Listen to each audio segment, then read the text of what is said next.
متین سفرپور. موزیک مهرداد امینی.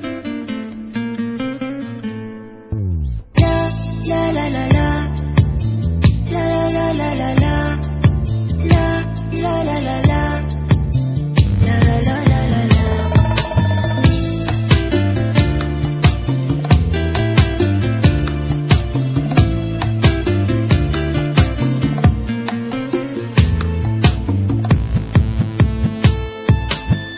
غم تنهایی بیقرار دلم نیستی و دردم و باید به کی بگم، نیستی و دلم از زندگی سیره، دلتنگی داره جونم و میگیره.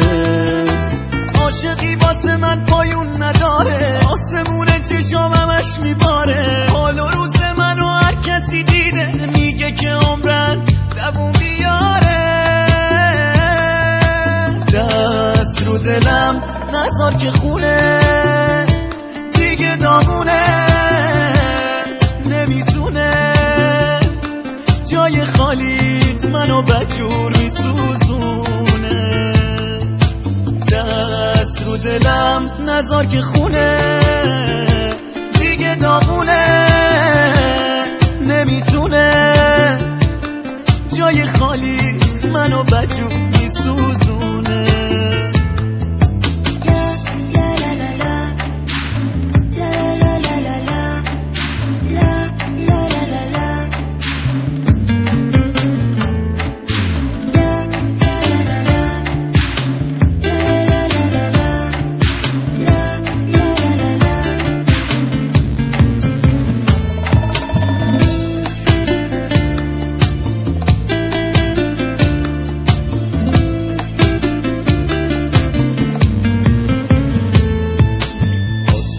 دلم سرد و تاریکه، لحظه مردنم دیگه نزدیکه، میگذره قده یه سال هر یه روزم، تو که بی خبری از حال و روزم.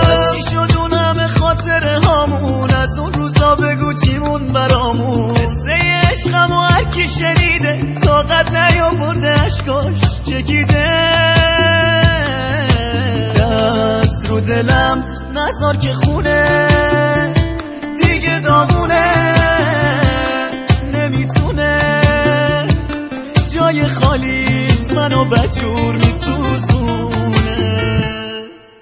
دست رو دلم نذار که خونه دیگه داغونه، نمیتونه جای خالیت منو بدجور